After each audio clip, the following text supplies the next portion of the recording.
Oh, bonjour à tous. Est-ce que ça marche? Vous avez vu ça? On a le son, la vidéo au bon format et regardez, on voit même maintenant les conneries que vous racontez à l'écran. Si ça, c'est pas le progressisme comme on l'aime, hein, pas celui qui tape dans la sécu et qui vous fait bosser jusqu'à 65 ans. Non, celui qui vous permet, grâce à Jeff Bezos par exemple, de parler à une communauté formidable de modernos tous les matins en leur disant bagenette plutôt qu'en leur disant bonjour, salut. Alors, je crois que j'ai fait les bons paramètres. Enfin, la vidéo n'est pas saccadée. Le réseau est bon, le son est bon aussi également. Eh bien, j'ai envie de dire encore une victoire pour les modernos. Alors, et oui, en plus on me voit, ça y est, enfin on me voit super bien. Regardez, c'est d'une fluidité extrême. Je vais pouvoir faire non seulement des imitations, mais des mimes également. C'est génial. Faire un petit cours de tai chi le matin. Voilà. Hein. Tu as envie de frapper un vieux macroniste? Non, non, non, non, non. C'est le matin, tu remets ta balance. Voilà, voilà. Bon, on est prêt. Allez, on est prêt. Vieux macroniste! J'ai pas tout cassé. Non, évidemment, c'est la revue de presse du monde moderne. Et on commence avec une nouvelle exceptionnelle. C'est la fin de l'horloge parlante. Et oui, au 4e top, il sera exactement bip, bip, bip, bip, 9h14. C'est fini, plus personne quasiment n'appelle l'horloge parlante. Il faut dire que ça coûte 1,50 €. On a autre chose à faire avec 1,50 € en ce moment. Ce service, figurez-vous, avait été installé au rez-de-chaussée de l'Observatoire de Paris avec le concours des postes et télécommunications, inauguré le 14 février 1933. À l'époque, le succès était tel, 140 000 appels le premier jour, que les 20 lignes accordées à l'horloge au numéro Odéon 8400 sont saturés. Un embouteillage formidable, rayé par le petit journal, et qui nécessite une mise au point de l'observatoire dans les colonnes de la presse parisienne. Même après le retour au calme, 10 nouvelles lignes ont été ajoutées pour satisfaire à la demande. Eh bien, c'est fini l'horloge parlante. Alors, elle est débranchée pour le grand public, mais elle continue d'exister puisque aujourd'hui, c'est de la haute précision, c'est le temps compté à la virgule 00,0,17 derrière pour être sûr qu'on a vraiment le bon temps parce que derrière, cette horloge permet de régler notamment tous les outils d'astronomie, de lanceurs, de Ariane Espace, etc., etc. Donc, l'horloge parlante, c'est fini, c'était une belle aventure, c'est dommage, vous ne pourrez plus appeler. Alors, vous allez pouvoir, hein, ces derniers jours, claquer 1,50 € pour appeler une dernière fois l'horloge parlante, mais rien n'est moins sûr. Et puis, vous pourrez toujours appeler le monde moderne pour demander l'heure qu'il est. Il est à peu près tout le temps 9h presque. Voilà, donc il est 9h ou presque, et vous voyez, on commence cette revue de presse, donc tout va bien. Alors, bah, oui, on va parler bien sûr du plein d'essence, on va parler du coût de la vie. Bienvenue à tous, c'est la revue de presse du monde moderne. Pour ceux qui ne la connaissent pas encore, c'est un parcours au sein de la presse dite mainstream, presse propriété des patrons, des grands patrons, des oligarques, comme on ne les appelle pas par ici, qui nous permet de comprendre comment on nous parle, et puis ainsi de voir quelles sont les nouvelles mauvaises pour la plupart. Hein. Je ne vous cache pas, bon, même la fin de l'horloge parlante, vous voyez, on ne peut pas faire. Mais il y a quand même une bonne nouvelle ce matin, attention, je ne sais pas si vous êtes prêts, mais France Inter est en grève. Et oui, suite à un mouvement de grève à l'appel de l'ensemble des organisations syndicales de Radio France pour la défense de l'audiovisuel public, puisque Macron veut supprimer la redevance, hein, ce sera une économie formidable de 150 €. Tiens, prends ça. Et maintenant, regarde la pub avec Nagui. Eh bien, l'audiovisuel public est en grève pour défendre l'audiovisuel public, justement, en disant on a besoin de journalisme d'enquête, on a besoin aussi de pouvoir avoir des journalistes qui sont un peu contre la parole officielle, qui vont titiller le gouvernement, hein, un peu comme on fait ici. On a besoin d'un service. Ah, mais en fait, on a Léa Salamé le matin, Nagui après. On a plus Michel Drucker. Si, il est sur France 3, mais bon, il va plus très bien, Michel Drucker. Bon, on lui souhaite plein de santé, plein de tours de vélo. Hein. C'est bientôt le Tour de France, mais quand même. Nous vous prions de vous excuser. Alors, pas de Sophia Aram ce matin. Quel dommage. J'imagine le vieux macroniste en pleurs dans sa chambre, roulé en boule dans un coin. J'ai pas de chronique de Sophia Aram. Je vais pas pouvoir me moquer des femmes voilées, putain. Ni des mélanchonistes. La journée est gâchée. Mais écoute-moi, vieux macroniste, tu es le bienvenu ici, car nous sommes une communauté inclusive. Et oui, c'est les modernos, on dit Bajned et pas bonjour, on dit va bien te faire foutre, avec amour, hein, comme le fait le président, pour dire comment ça va. Et puis on dit eh bien, pas de Sophia Aram, pas de Sophia Aram. Et c'est d'ailleurs un thème formidable, c'est qui n'a pas été bloqué sur Twitter par Sophia Aram. J'avais posé la question, eh bien vous n'êtes pas nombreux à ne pas avoir été bloqués par Sophia Aram. Elle bloque plus vite que son nombre. Et à la fin, je crois qu'il en restera qu'un. Je crois que c'est un peu comme Highlander, tu sais pas trop, mais c'est qui va rester le seul à ne pas être bloqué par Sophia Aram sur Twitter. Ça, on verra. Alors, en tout cas, ici, c'est la revue de presse. N'hésitez pas à vous abonner, à partager le lien de cette revue de presse, à mettre des pouces de toutes les couleurs sur toutes les publications, à en parler autour de vous, famille, amis, enfants, patrie, tout ce que vous voulez. Et puis, on commence tout de suite avec, comme je vous le disais, hein, c'est ce danger sur le qu'est-ce qu'on va faire, hein, qu'est-ce qu'on va faire. Énergie, le changement de comportement, c'est maintenant. Qu'est-ce que ça veut dire ? Eh bien maintenant, il faut arrêter d'aller en vacances, hein, puisque ça coûte trop cher de mettre l'essence dans la voiture, plus de 100 € le plein, tout est au-dessus de 2 €. Les gilets jaunes, ils étaient sortis pour 1 € et quelques. Bon là, à 2 €, je pense qu'on va sortir les gilets noirs, hein, ça va être un truc assez particulier en septembre. Il y a des petits chèques qui arrivent, hein. Calmez-vous, il y a des petits chèques. Rangez les fourches, il y a des chèques. Oui, mais c'est pas assez, monsieur le ministre. Bruno Le Maire, quand même, est un mec phénoménal. Hein. Bruno Le Maire, je vous lis, il avait fait 2 tweets qui sont, je pense, la synthèse de Bruno Le Maire. C'était en mars 2022, le 1er mars. « Nous allons provoquer l'effondrement de l'économie russe. » Bruno Le Maire, hier, Bruno Le Maire affirme que la cote d'alerte est atteinte sur les finances publiques. Bon, on a donc affaire à des champions, donc ça on le savait, mais à ce point-là quand même, c'est quand même assez phénoménal. Eh bien, bienvenue à ceux qui sont suspendus, comme Seminti, suspendu depuis 10 mois, ça c'est dingue. J'aimerais quand même que les oppositions se chargent du dossier de la réintégration des soignants, parce que c'est quand même un truc de dingue qu'on en soit encore à parler passe vaccinal alors qu'on sait que ça sert quasiment à rien. Ah non, l'OMS, non pardon, je sais pas en fait. Faites ce que dit l'OMS, hein, voilà, je veux pas d'emmerde avec YouTube. Mais globalement, il serait temps qu'on s'occupe un peu des gens qui, ça fait 10 mois qu'ils peuvent pas retrouver du boulot, qui sont suspendus, qui n'ont pas de salaire, et qui sont traités comme de la merde par les vieux macronistes, hein, qui jugent évidemment que c'est eux qui mettent en danger la vie d'autrui. Bon, on passera à autre chose, hein, évidemment. Quand la guerre sera mondiale, on passera à autre chose. Pour le moment, nous regardons gentiment l'effondrement chaque matin, en douceur, hein, et puis on se dit c'est encore marrant, mais on sait pas. Hein. Au niveau dose, on sait pas trop. Alors Albert Bourla, il est taquet. Hein. Il est taquet, il sait bien qu'il a encore beaucoup de choses à faire. En tout cas, comme on en parlait hier, hein, vous savez, il y avait Pouyanné, il y avait MacGregor et Lévy qui sont patrons de EDF, Engie et Total, qui sont payés entre 450 000 € et 6 millions d'euros par an, qui expliquaient qu'il fallait être frugaux. Il fallait arrêter de se chauffer l'hiver, il fallait arrêter de mettre la clim l'été, va falloir arrêter aussi l'eau. Non, vous allez voir, l'eau est devenue une ressource assez rare. Donc, ils nous expliquent comment faire. Alors là, c'est dans Le Parisien, on a quelques tutos pour vivre mieux avec moins. Hein. Donc ça, c'est un peu l'emblème du moment. Hein. Ça s'appelle le progrès, calmez-vous. Hein. C'est tout à fait normal. Eh oui. Alors, les petits et gros gestes. Alors moi, j'ai bien une idée. Hein. J'ai bien un petit geste et un gros geste, mais je ne suis pas sûr que c'est ces gestes-là qui sont dans Le Parisien. Donc voilà les petits et gros gestes du Parisien.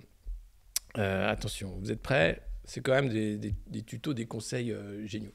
Roulez moins vite. Et oui, Nicolas Bouzou proposait pour sauver l'Ukraine et le climat de réduire la vitesse sur les autoroutes à 110 km/h et arrêter avec le 130 km/h qui est non seulement écocide mais qui profite à Poutine. Donc l'éco-conduite, hein, qui représente 10-15% de consommation de carburant en moins. Donc il suffit de baisser bien sûr d'au moins 10 km/h les limitations de vitesse sur autoroute ou encore sur route on est à 80, je pense qu'on pourrait passer à 50 et puis sur autoroute passer à 60, ça me paraît tranquille. Et puis allez moins vite. Hein, voilà. Si ça accompagnait le retour à une société de la lenteur, où on prend du plaisir, où on prend du temps, où on n'a pas des emails tout le temps, où il faut télétravailler le matin, le midi, le soir. Pourquoi pas? Mais non, c'est pas le cas. Donc ça va compliquer les choses. Deuxième tuto pour vivre mieux avec moins, baisser le chauffage et bien régler les appareils. Alors, une diminution d'1 degré sur le thermostat, c'est 7% d'économie sur la facture de chauffage. Alors, vous inquiétez pas, comme il y a des Linky partout, de toute façon, Linky va pouvoir limiter votre consommation si jamais vous n'êtes pas un bon citoyen. On voit bien le truc qui est en train de se mettre en place, donc c'est formidable. Donc voilà, vous baissez le chauffage, hein, vous réduisez la température du chauffe-eau, hein, vous placez le curseur entre 55 et 60, et ça économise 20% d'énergie de chauffage pour l'eau. Donc voilà, ça c'est super. Donc vous lavez à l'eau froide, l'été c'est mieux, hein, l'hiver aussi. D'ailleurs, ça endurcit le corps, c'est très bon pour les virus, les maladies, tout ça, hein, par exemple. Utiliser des ampoules basse consommation, bon, ça, tout le monde le fait à peu près, et c'est vrai que ça économise beaucoup. Isoler son domicile. Et oui, habiter une passoire thermique, c'est se condamner à devoir pousser le chauffage. En même temps, on voit bien que les copropriétés, les propriétaires d'HLM, etc., ne sont pas très prêts à faire les travaux nécessaires pour isoler. Donc, c'est à vous d'isoler. Hein. Alors, vous pouvez mettre des cartons, hein, des petits cartons. Comme ça, vous aurez l'habitude de vivre dans un carton quand vous serez à la rue pour après. Tirer sur le réseau électrique au bon moment. Hein, attention, on fait les machines après 21h. On passe l'aspirateur entre minuit et 4h du matin, surtout si on est des voisins, c'est là où ça se passe le mieux. Et puis, on prend bien sûr des appareils qui sont à basse consommation quand c'est possible. Et avec ça, on est heureux et économe. Voilà.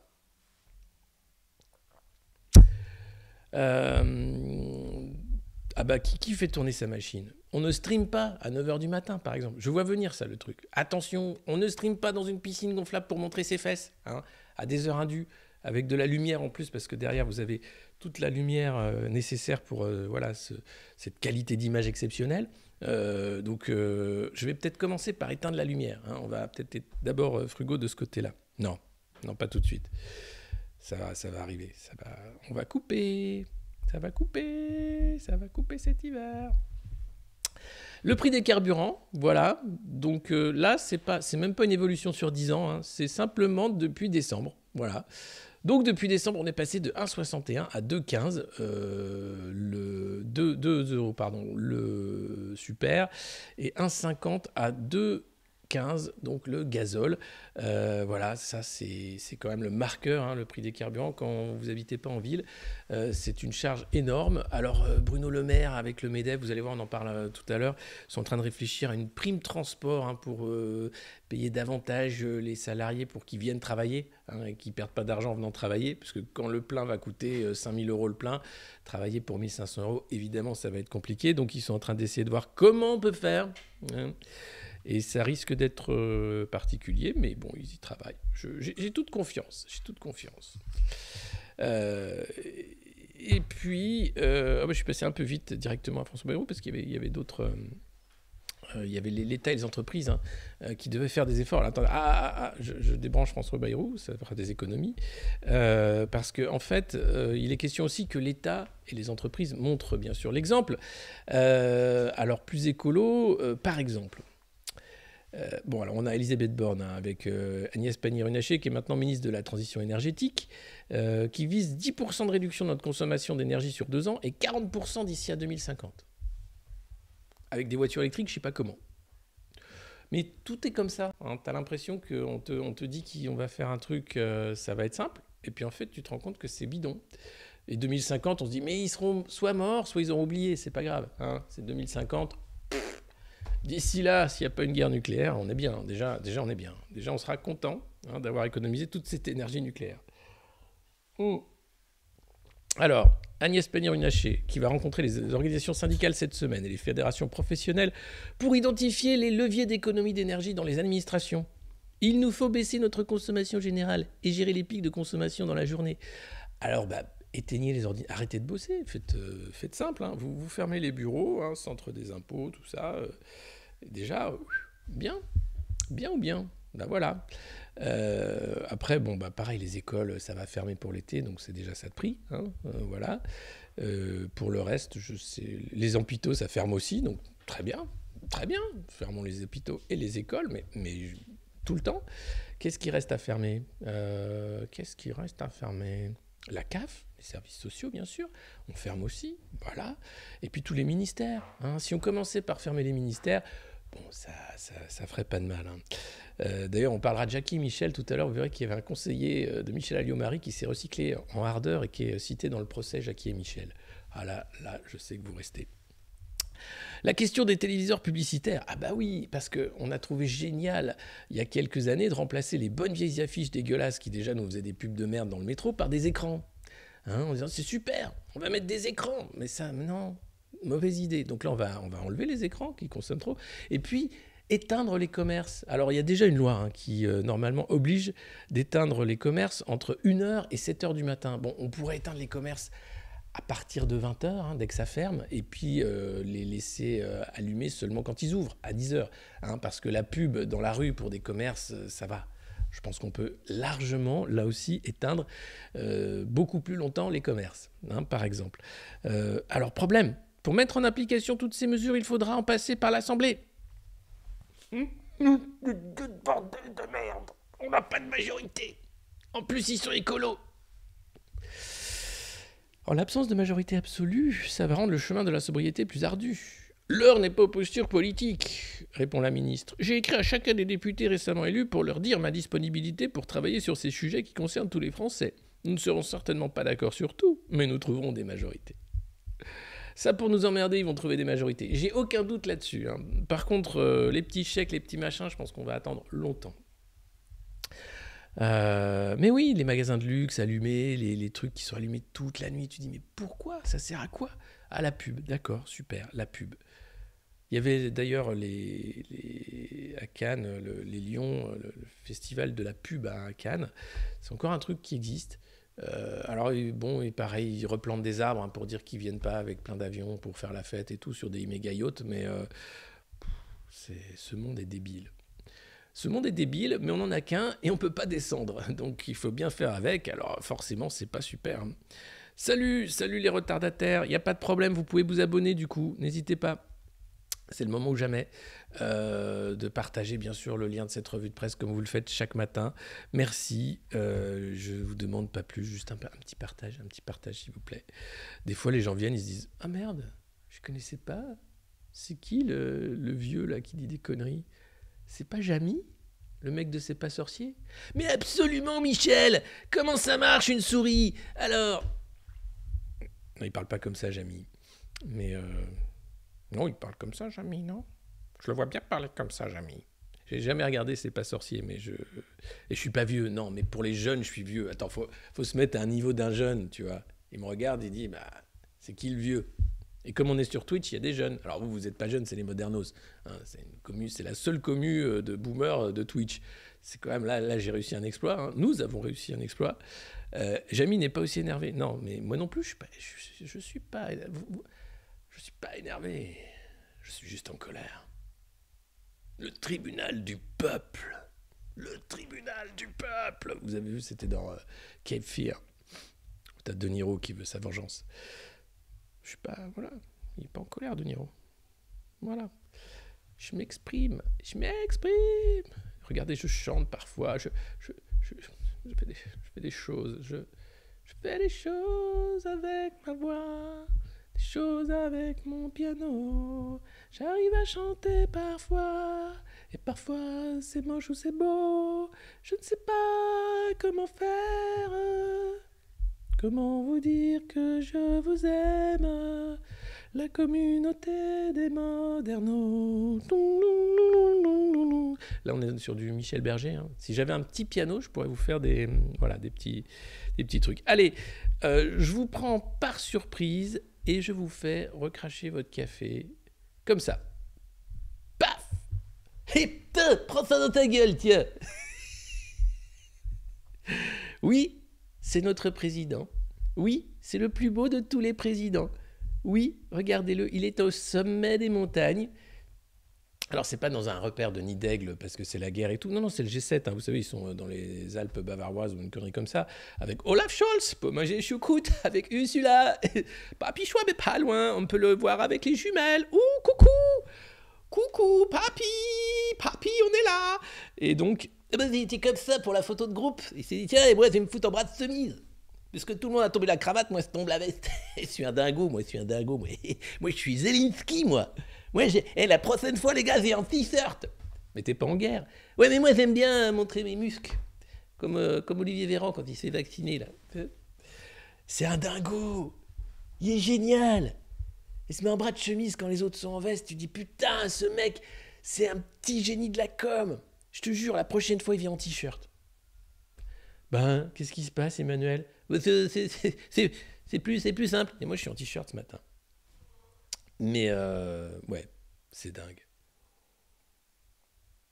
Voilà, non, c'était la petite séquence. Je vous fais cracher votre café, mais c'était juste pour rigoler. Je suis taquin, je suis taquin. Allez, à quoi joue François Bayrou? On pourrait, c'est à quoi joue François Bayrou? Un coup heureux, un coup jaloux, un coup content ou pas du tout. François Bayrou, il aimerait être Premier ministre, mais il a affaire à la justice. François Bayrou, t'es où? Bon, j'ai très envie de chanter ce matin, je sais pas pourquoi. Mais en tout cas, j'ai bien une idée. Hein. À quoi joue François Bayrou? J'ai bien une réponse, hein, toute faite. Évidemment, vous la connaissez aussi. Non, c'est tout simplement qu'il n'est pas content. Alors, il le dit parce qu'il n'a pas été assez remercié hein, par Emmanuel, à la fois par la nomination de Jean du Modem, hein, son parti voilà, à des postes clés, mais aussi parce que lui, il se verrait bien Premier ministre. Mais comme il fallait mettre une femme et que lui, bon ben voilà, hein, il est haut commissaire au plan, tout ça, c'est quand même dingue. Tu te dis, François Bayrou a pris une telle place dans le paysage politique français que ça peut pas aller bien en fait.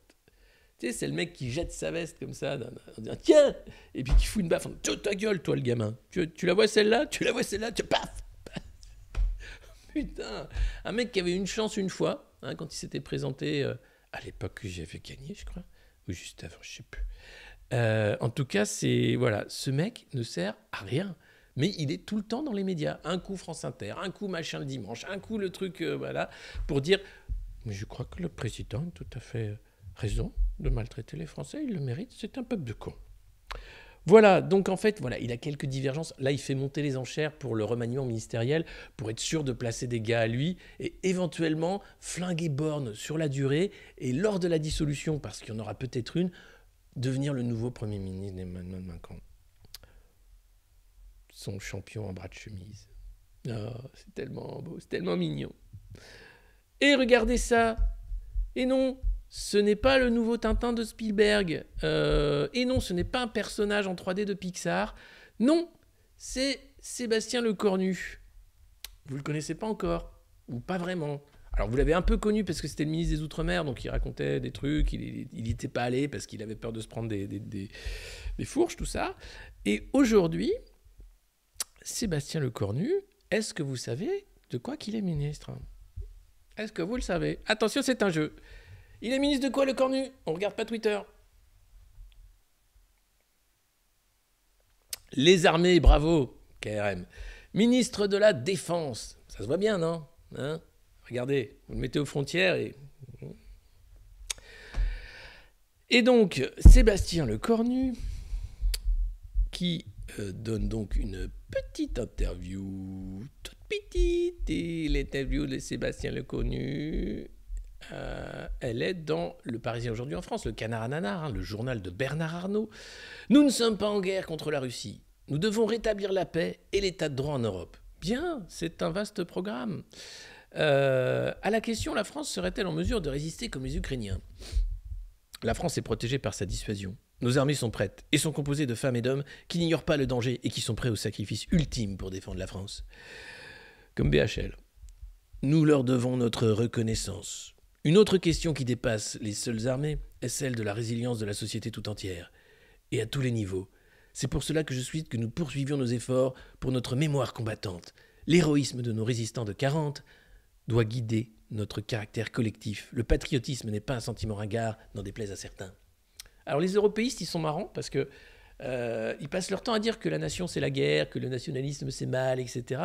Et puis quand ça les arrange, le patriotisme c'est bien, hein, c'est super. Là en l'occurrence, il faudrait que les Français soient un peu plus soudés derrière le président pour faire la guerre. Hein, voilà. La résilience, ils appellent ça. La résilience de la société.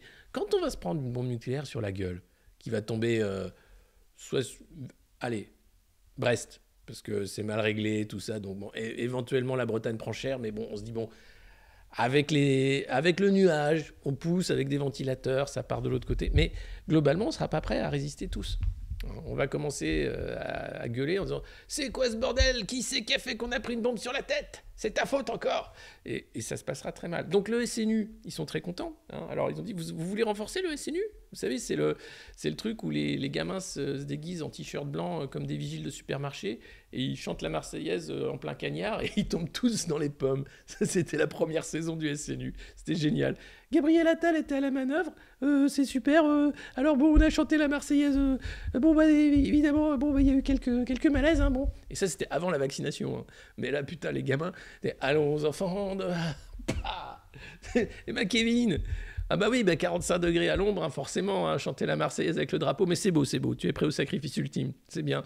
Donc là, ils ont renforcé le SNU. Alors non, il ne faut pas reproduire un service militaire tel qu'il existait. Non, le SNU, service national universel. Tu sais, c'est un peu les Star Troopers de la France, quoi. Je suis en train de faire mon SNU, père. Je pars pour Sirius demain. Nous devons... Putain. Avec ton petit t-shirt blanc, tu vois, et derrière t'as un X-Wing ou une connerie comme ça, tu fais Galactica, quoi. C'est le service national universel. Kevin, je suis fier de toi. J'espère que tu défendras la ceinture d'astéroïdes. Déjà que Top Gun fait 1 milliard d'entrées. Top Gun, c'est le militarisme à son paroxysme. Le premier Top Gun était un film homoérotique, donc tous les mecs qui regardaient ça en disant « j'aimerais être pilote de chasse », en fait, avaient des envies de s'enfiler sans le savoir. Et puis là, bam, ils refont un Top Gun. Bon, un PZ, tu vois, Maverick, c'est à peu près la même chose. Hein. Il se dit « j'aurais aimé mieux faire ». Son copain, il a de l'asthme au lieu de crever en mer. Enfin, je l'ai pas vu, mais visiblement, c'est une connerie comme ça. Touche pas à Top Gun. Si. On va toucher à Top Gun. Attention, avec Sébastien Lecornu, on va toucher à Top Gun. Non. Hot Shots, parfait. Avec un... Non, alors ça, c'était très bien. Il y avait Macron en tenue de pilote, etc. Donc ça permet d'habituer à la guerre les enfants. Hein. Top Gun, c'était un producteur hollywoodien qui est mort sur ses chiottes d'une overdose. Il était formidable. Alors lui, il s'était fait agrandir la bite avec du gras et tout. C'est lui qui a lancé Tom Cruise, méga producteur des années 80. Pour Top Gun, il avait fait un coup exceptionnel. C'était le premier à aller voir l'armée américaine en disant « Est-ce que je peux venir filmer sur les porte-avions ? Est-ce que des fois, ça ferait pas une grosse pub mondiale pour les F-16 ?» Et l'armée américaine, pas bête, dit « T'es pas content, hein ? Tiens, filme-moi un peu. » Hey, ce mec est génial! Il a une idée super pour vendre des gammes de destruction massive partout. On va faire un film de PD avec Tom Cruise. Pardon? Pardon, on va faire un film de pilote avec Tom Cruise. Ah ouais, putain, d'accord, super. Et hop, c'est parti. Rambo, c'était bien aussi sur l'Afghanistan. Super. Et donc Hollywood a été une machine à propagande pendant des années. Personne n'a censuré Hollywood, hein, c'était formidable. Grâce aux producteurs de Top Gun. Voilà. Donc voilà, il faut le savoir, c'est particulier. Hein. Et c'est une pub pour le F-16, mais c'était vraiment une pub. Et d'ailleurs, à l'époque, ils se battent contre des MiG, hein. Ils explosent un MiG en disant « Oh là là, attention, Maverick, Goose, mon copain Goose, il s'est noyé !» Ou il a vomi dans son casque, je sais plus. Enfin bref, donc il faut pas sous-estimer. Hein. La politique est partout, y compris dans l'usine à divertissement qu'est Hollywood. Voilà. Mais on a le droit d'aimer. Non, mais moi aussi, je kiffe Top Gun. C'est kitsch, hein. C'est drôle à voir. Oh, je suis fâché, je monte sur ma moto. Super. Je vais me taper la prof, comme Macron. Bah oui, il se tape la prof. Donc, ouais. Peut-être que Macron, d'ailleurs, s'est sorti au moment où il se tapait Brigitte, je pense. Hein. Peut-être que Top Gun a fait quelque chose dans le cerveau du jeune Emmanuel. Hein. S'il a vu ça, il dit « J'aimerais bien être pilote de chasse. Et si j'étais plutôt chef des armées ? Et si je me tapais ma propre pour commencer ?» Voilà, donc c'est peut-être comme ça que c'est passé. Je suis en super forme. Écoutez, depuis que j'ai du réseau, j'avoue que je suis en super forme. Depuis que vous êtes quasiment plus de 1200 chaque matin, j'avoue que je suis en super forme. Depuis que vous m'envoyez des messages, des cravates aussi qui vont arriver, je suis en super forme. J'ai pu commander aussi de quoi faire un vrai studio là bientôt, donc puisque là c'est encore éphémère hein, pour le moment, mais ça va. C'est le making of en fait. Petit à petit, cette revue de presse grandit avec vous. C'est ça que je trouve magnifique. Et à la fin, on va en faire un truc, mais magnifique. Trop beau. On va parler tout à l'heure la Fashion Week. À les hommes déguisés en pyjama, là, eh ben, ça va être trop beau. Désolé pour les accents, je sais, on n'a plus le droit de faire ça. Mais voilà, 720p. Vous avez vu, ça change tout. Hein, on a l'impression d'être à la télé, quasiment. Bon, j'ai oublié... bon, Sébastien... on s'en fout. Hein. Globalement, il dit qu'il faut faire la guerre pour faire la paix. Voilà, bon, c'est comme d'habitude. Qui c'est qui est content ? Qui est content qui va avoir son chèque alimentaire d'au moins 100 € à la rentrée qui va être versé à 9 millions de ménages. C'est 10 millions de Français, bien sûr, qui sont dans la précarité. Alors, pour les aider à manger à la rentrée, il y aura un chèque avec une prime pour chaque enfant supplémentaire, pour les bénéficiaires du RSA, de l'allocation adulte handicapé, etc. Bien sûr, il n'est pas question de revaloriser les salaires, de bloquer les prix, le gel des prix, ça c'était dans le programme de l'Union populaire, tout ça c'est fini, hein, tout ça c'est, voilà, on en est au chèque alimentaire. Bientôt, bien sûr, quand on rigolait en parlant de ça avec des tickets de rationnement, on se faisait traiter de conspi, enfin, regardez l'état du monde quand même. Outre le fait que la guerre en Russie fait plus de mal aux économies européennes qu'à l'économie russe, que les famines sont en train d'être organisées, hein, puisque l'Ukraine a du blé qu'elle ne peut pas exporter ou qu'elle retient, que les Russes, pareil, font du chantage là-dessus. Les approvisionnements qui sont totalement bloqués, microprocesseurs, mais à peu près tout. Hein. La moutarde, bordel, qu'est-ce qu'on va faire sans moutarde ? Mais qu'est-ce qu'on va faire sans moutarde ? Et moi, j'ai fait 14. Hein, ah bah il y avait de la moutarde dans les tranchées. Et voilà. Du gaz moutarde. C'est pas la même chose, papy. Ouais, mais enfin, papy. T'imagines le mec qui a fait... Non, il n'y en a plus. Le dernier, d'ailleurs, s'appelait Lazare. Il était magnifique. Le dernier poilu. À chaque fois, quand il avait encore sa tête, que tu l'interviewais, parce que c'était le dernier poilu, il disait c'est de la merde, la guerre. C'était le mec le plus anti-militariste, le plus pacifiste qui existait, parce qu'il avait vu la merde que c'était. Il pouvait encore le dire aux générations futures. Là, on est en train de perdre tous les vieux qui ont fait la guerre. La première, la deuxième, mais même les guerres de décolonisation, toutes ces horreurs qui ne seront plus racontées. Donc on va pouvoir refantasmer sur la guerre. Et là, on va en avoir une. Généralement, c'est ça. Il faut le temps de la génération qui part pour la nouvelle. C'est triste, hein, avec justement cette idée de remilitariser à fond et tout. Oh. Quelle tristesse. Nous sommes en guerre. On est tout le temps en guerre, les gars. On ne sait jamais trop, mais là, une chose est sûre. Nous sommes en guerre. Contre quoi ? Bon, contre la Russie, mais il ne faut pas le dire. Parce qu'on ne faudrait pas fâcher. On va en parler. Restez, on va parler de l'OTAN. Gros sommet de l'OTAN. Donc là, on va avoir un gros paquet OTAN qui va arriver. On va faire un petit coin Covid aussi. Hein. On ne va pas se séparer si facilement. Le Covid et nous, c'est un peu une histoire qui dure. Hein, c'est un peu comme un vieux couple maintenant, c'est fini la passion des débuts, hein, les trains sanitaires, les hélicoptères, le Rivotril, les auto-attestations de sortie. Maintenant, bon, c'est plus la passion, hein, c'est bon. Tu tousses, t'as le nez qui coule. Ah, t'es positif. Oh. Oh, bah va faire ta 8e dose. Non, on en est à la 4e, je sais plus. Enfin, de toute façon, vas-y, ça mange pas de pain, hein. Voilà. C'est un peu un vieux couple. Hein. Alors, malheureusement, le Covid a fait du mal. Enfin, pas le Covid, oui, mais la gestion sanitaire du Covid par McKinsey, hein, et les cabinets de conseil, puisque Olivier Véran n'a pas fait grand-chose à part... Mais qu'est-ce que c'est sur les slides ? C'est ça la réalité dans les hôpitaux ? Oh, bah dis donc. Ah bah dis donc. Alors, qu'est-ce qu'on dit ? Qu'à 8h, on fait un couvre-feu. Oh, c'est bon, ça. Oh, c'est bon, ça. Comme quand c'est la guerre, là. Comme Bourvil, là, quand il traverse à Paris, là, avec De Funès, là. Oh putain, avec la valise pleine de jambon, c'est génial. Ah putain, couvre-feu, oh génial. Donc, je pense que c'était de ce niveau-là, les gars. Faut pas se leurrer, hein, les conseils de défense sanitaire, je pense que c'était affligeant. C'est d'ailleurs pour ça que c'est sous le sceau du secret défense. Mais le problème, c'est que les jeunes, les enfants, les jeunes adultes, ont été flingués par cette gestion qui leur a empêché de vivre une vie normale, puisqu'ils risquaient rien, pour sauver quelques vieux qui allaient mourir de toute façon. Eh bien voilà, c'est avec Jean Gabin, pardon, la traversée de Paris, évidemment. Janvier! Janvier! Cette scène, elle est géniale au début, où t'as De Funès qui leur file les jambons dans la... Donnez-moi 100 000 francs! Génial ce film. Si vous ne l'avez pas vu, La traversée de Paris, c'est un film phénoménal en noir et blanc avec Jean Gabin, Bourvil, De Funès. Et cette histoire de... Je veux 5 000 francs, Janvier! Qui n'a pas vu ça? Les jeunes. Si vous éduquez pas vos jeunes, si vous les obligez pas à regarder ce genre de film, ils y vont pas eux-mêmes. Hein.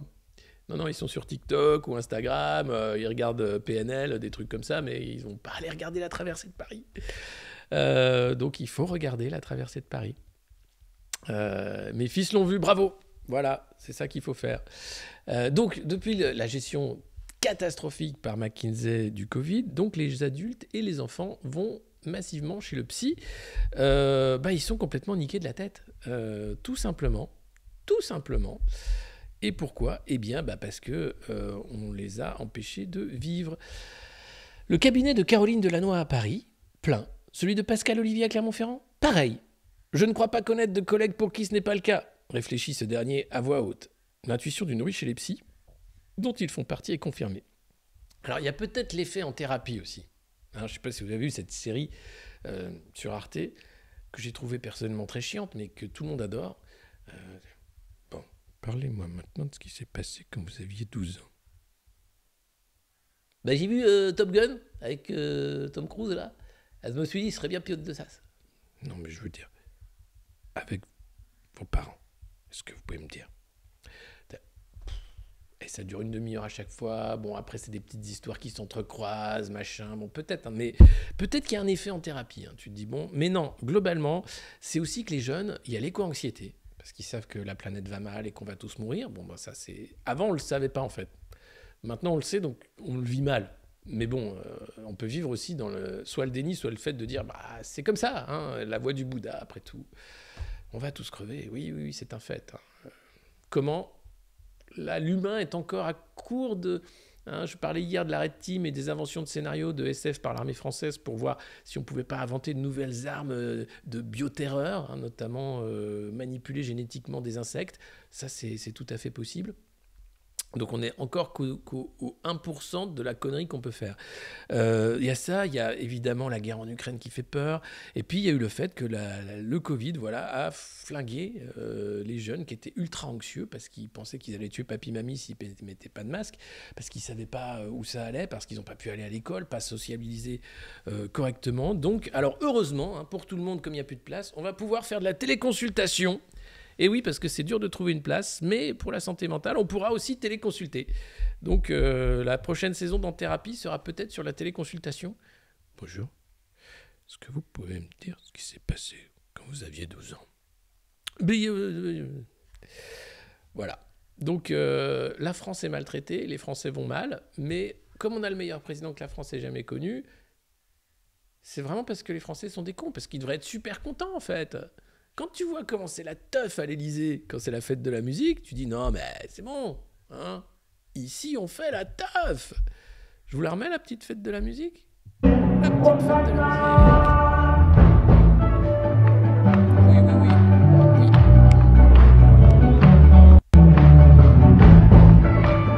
C'est ça, les gars, c'est la meilleure fête. Et que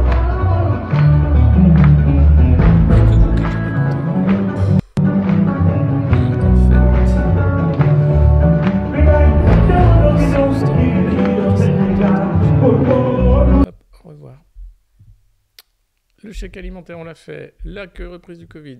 Ouh. Qu'est-ce que c'est Gros dossier Jackie et Michel. Ah ouais.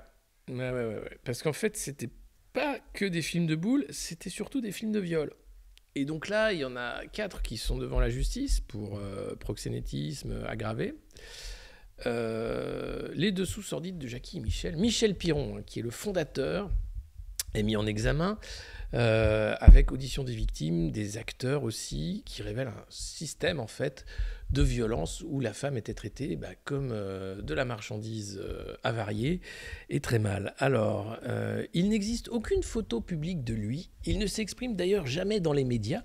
Multimillionnaire, Michel Piron préfère mener une existence paisible avec son épouse dans son pavillon historique du village d'Odos, dans les Hautes-Pyrénées, où le couple a été interpellé le 14 juin au petit matin en pyjama, plutôt que de son chic domicile parisien du 16e arrondissement. Depuis toujours, ce chef d'entreprise de 64 ans cultive le mystère autour de son empire, Jackie et Michel. Merci qui ? Pas merci, Jackie et Michel, pas merci du tout.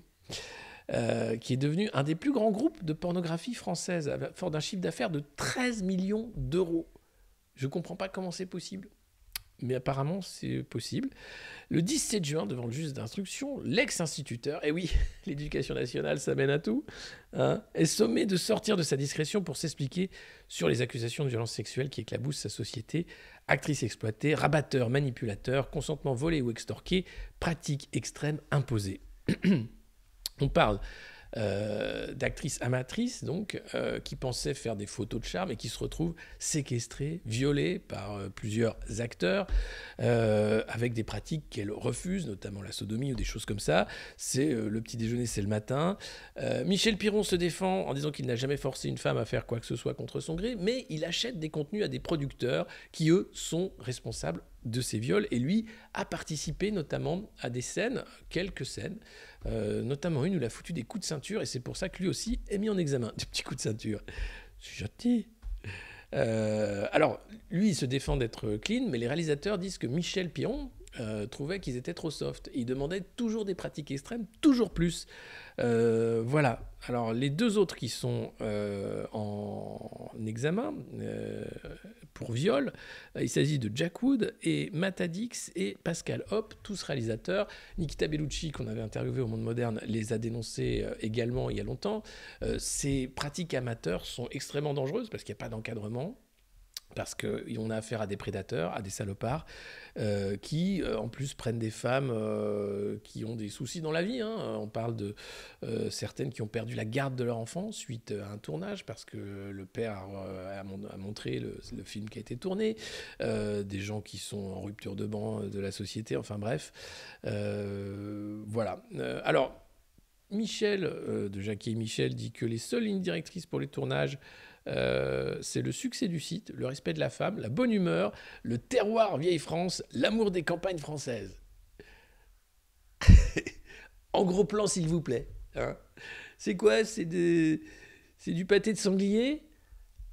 Ah non, c'est une triple anale. Ah d'accord. C'est particulier. Attention, c'est des cascades. Alors là, on a affaire à des amateurs, c'est du pro-am, quasiment professionnel. Faire très attention. Je fais pas. Alors, on parlera de Charles Gave après, calmez-vous, je fais pas la promo. Ici, on va interviewer tout le monde, on va faire venir des gens de tous les horizons, d'accord ? Et ça me paraît intéressant d'entendre parler des gens de tous les horizons, justement, pour comprendre un peu l'état de la société, puis voir ce que pensent les gens. Donc, il y aura bien sûr d'autres invités qui auront d'autres choses à dire que ce qu'a dit Charles Gave. Et le son, on remettra une vidéo avec un son correct, voilà.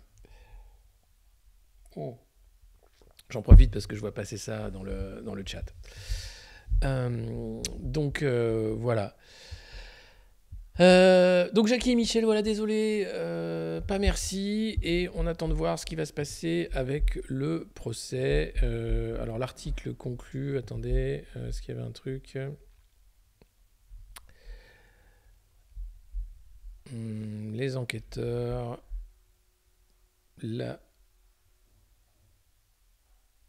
Ouais, l'avocat qui dit de la merde. Bon, et après, ils veulent bien sûr pourrir les plaignantes. Comme d'habitude, bon, courage à ces femmes qui portent plainte et mort au port. Ma crèche va craquer. Libération qui fait sa une sur les crèches. Alors, vous êtes peut-être au courant de cette horreur qui s'est passée à Lyon d'une employé de crèche qui venait d'avoir son CAP puériculture, 27 ans, qui a tué un nourrisson en lui faisant ingérer du desktop. Le niveau de perversité est tel que tu as envie de lui arracher les yeux à la fille, hein, évidemment. Comment c'est possible de faire ça? Alors, l'avocat, bien sûr, dit que oui, mais elle avait fait une fausse couche, que son mari la battait, que c'est compliqué pour elle. Putain. Non, mais tu te rends compte de l'horreur, le niveau d'horreur? Tu tues un nourrisson en lui brûlant de la trachée, enfin, avec du desktop. Mais putain! Et donc, pourquoi on en arrive là? Parce que les crèches, c'est comme le reste. Hein, les gens ne sont pas payés, ils se barrent, il n'y a pas de formation, on fait appel à des gens, on ne sait pas trop qui c'est, il n'y a plus de place, il n'y a plus de crèche. Ça fait partie de la société de la maltraitance, une société incapable de s'occuper et de ses enfants et de ses aînés, incapable de s'occuper de ceux qui sont dépendants, tout simplement. Une société qui est là pour le profit. Il faut travailler. Quand on est parent, il faut travailler. Alors, on s'est battu pour un peu de congé parental, hein, pour le père et la mère. C'est pas grand-chose pour élever un gosse. La réalité, c'est qu'il faudrait pas bosser pendant 2-3 ans, hein, avant que l'enfant entre à l'école. Les premiers jours, c'est ce qui est le plus important, pour parler, pour échanger, pour faire grandir ses enfants. Mais on est dans une société de merde où on n'a pas le temps de s'occuper de ses enfants, ni de ses parents. C'est formidable, non? Et on dit que c'est le progrès. Alors moi, je doute que ce soit le progrès. Les crèches, c'est bien sûr une solution. Dans cette société de la maltraitance, on doit faire avec, puisqu'on doit récupérer de l'argent pour payer la crèche, pour payer machin, pour nanana. Mais globalement, aujourd'hui, on se retrouve comme le reste, hein, tout va mal, y compris le secteur de la crèche. On ne trouve pas de place, il faut réserver longtemps à l'avance. Et quand on a de la place, on peut tomber sur des gens qui ne sont pas là pour s'occuper des enfants, mais pour les maltraiter, eux aussi, dès le plus jeune âge. Comme ça t'aura pris l'habitude, tiens. Donc voilà, j'ai pas les mots. C'est symptomatique en fait d'une société qui va mal. On est capable d'ouvrir des crématoriums. Là, on est obligé, hein, parce que voilà, de plus en plus. Mais alors les crèches, on n'est pas foutu. Les écoles ne recrutent plus. Hein. Vous avez vu, il y avait un manque à recrutement de professeurs terrible. Il n'y a plus de candidats en fait qui veulent être profs, tout simplement. Comme les soignants, infirmières, etc. Plus personne ne veut faire ce métier. Ah, par contre, vous pouvez être trader, hein, vous pouvez être consultant chez McKinsey. C'est super. Comme ça, vous allez expliquer aux gens comment il faut travailler plus. Hein, voilà, très bonne idée. Donc, voilà, les employés de crèche masqués, bah oui. En plus, bien sûr, les gamins qui ont été en crèche avec les masques. On a eu sans doute affaire à des liens neuronaux qu'on ne connaît pas. Hein. On a créé sans doute une génération particulière. Mais oui, moi j'utilise à dessein le terme de tiers-mondisation parce qu'on constate chaque jour la pratique de l'effondrement. Un pays qui a eu tout, qui a progressé, les 30 Glorieuses, tout ça sur de l'énergie carbonée, sur de l'esclavage, sur tout ce que vous voulez, mais où le niveau de vie était quand même en hausse, et puis là on a atteint un plateau, et là on va aller de déconvenu en déconvenu, plus de chauffage, plus d'eau, plus de crèche, plus d'hôpital, plus d'école, plus rien. Ta bite et ton couteau, et si t'as pas de bite, tes ovaires et ton couteau, c'est pareil. Par contre il faut un couteau. Hein. Ah là il faut un couteau les gars. Alors pas pour poignarder le voisin, non, pour bricoler comme MacGyver, hein. C'est simplement parce que voilà, il va falloir tout bricoler. Hein, ta voiture démarre pas, il faudra bricoler, il n'y aura plus de garagiste, il n'y aura plus rien, donc voilà. Ça va être assez terrible. Ah oui, où va l'argent? Alors, Éric Coquerel est le candidat de la NUPS pour la commission des finances de l'Assemblée. Ce serait formidable si il pouvait mettre le nez dans les finances de l'État et nous dire où va l'argent. Mais visiblement, non. Les mecs qui sont au pouvoir depuis des années veulent surtout pas qu'un mec hors du sérail prenne la commission des finances des fois qu'on voit où va l'argent. Qu'est-ce que c'est que cette ligne de budget de merde, là? Comment ça, 700 000 euros pour une bagnole? Une bagnole qui va sous l'eau. Ah bah dis donc. Ça, c'est Nicolas Sarkozy qui l'avait commandé? Ah ouais. Eh bien, ah bah dis donc. Où va l'argent, bordel? On devrait tous poser cette question. Où va l'argent? L'argent de nos impôts. À quoi sert ce fric? À payer des ministres qui servent à rien? Bon, on va aller très vite. Hein. Je pense que la France tourne avec 5 ministères, hein, pas plus. À payer des cabinets de conseil? Je pense qu'on peut largement faire l'économie des cabinets de conseil qui servent à rien, si ce n'est à créer des poches de dettes et de profits pour eux-mêmes. Enfin, c'est assez rapide de faire l'audit de la dette. Donc voilà, il faudrait faire ça, je pense, et reprendre le contrôle, tout simplement reprendre le pouvoir. Mais on en est loin, on en est loin. Regardez-moi cette petite tête réjouie. Qui c'est bah, c'est la Kamala Harris française. Hein. C'est la 4e personnage de l'État maintenant. Hein, ou Nancy Pelosi. Enfin, c'est voilà. On a enfin une femme au perchoir de l'Assemblée. Yael Braun-Pivet, et non pas Braun-Pivert, hein, puisque perchoir, Pivert, attention, moi j'ai tendance à rajouter un R, il faut pas. C'est Yael Braun-Pivet. Elle voulait la tête de Ferrand. Alors, en 2017, elle voulait déjà être au perchoir, mais Ferrand l'avait bien niqué. C'est moi le patron. C'est moi qui choisis les députés macronistes. C'est moi qui suis ami du président. C'est donc moi qui serai au perchoir. Naturellement, je serai reconduit en 2022 puisque je serai réélu. Bah oh pauvre. T'as pas été réélu. Et là, Ferrand, patatras. Oui. Vous le sentiez tout triste hein, dans cette fête de la musique. Et bien, il sentait que tout coulait, tout allait trop loin. Ça y est, il a perdu. Du coup, patatras, il n'a pas pu être conduit au perchoir. Du coup, enfin, elle a sa revanche. Du coup, j'ai dit du coup 2 fois, c'est une honte. Il ne faut pas dire du coup. Et donc, voilà Yael Braun-Pivet au perchoir. Enfin, après toutes ces années, pour être donc le 4e personnage de l'État. Alors, elle est connue pour couper le micro assez facilement lors des commissions d'enquête sur Benalla, par exemple. Elle n'était pas trop contente qu'on cherche trop ce qui se passait. Mais à droite, on l'aime bien. Il n'y a que Hugo Bernatchez qui trouve qu'elle est vraiment nulle et dangereuse. Mais c'est parce que Hugo, c'est un poil à gratter, dit un député LR, ça c'est dans l'article de Libé. Elle paraît cool, hein. Ouais, non, ça va être... Non, je pense qu'on va vivre des grands moments de... La parole est au député de l'opposition... Michel Nups. Oui, alors c'est tombe bien, je m'appelle Nups comme l'alliance de la Nups. Bonjour, je m'appelle Michel, bonjour. Alors voilà, je voulais amener une proposition de loi sur le travail des enfants dans les mines. Merci, votre temps de parole est écoulé. On va donc passer la parole au ministre de la Santé, Claude Maluret. Merci, madame. Alors, j'aimerais que les non-vaccinés aillent immédiatement dans des camps de rééducation à dessein de construire les réacteurs nucléaires qui nous manquent. Merci, monsieur le député. Enfin, non, mais je pense que ça va être... 5 ans, les gars. Va falloir qu'on trouve des trucs. Hein. Au-delà de la revue de presse, je veux dire. Parce qu'on va pas y arriver. Hein. 10 voix contre 1. Très bien, c'est validé. En tout cas, voilà. J'attends de voir ce que ça va donner au perchoir. Hein, on va passer de Ferrand. Oui. On va voter à main levée. Qui est pour? Personne. Qui est contre? C'est adopté. Oh, c'est scandaleux. Oh, ça va.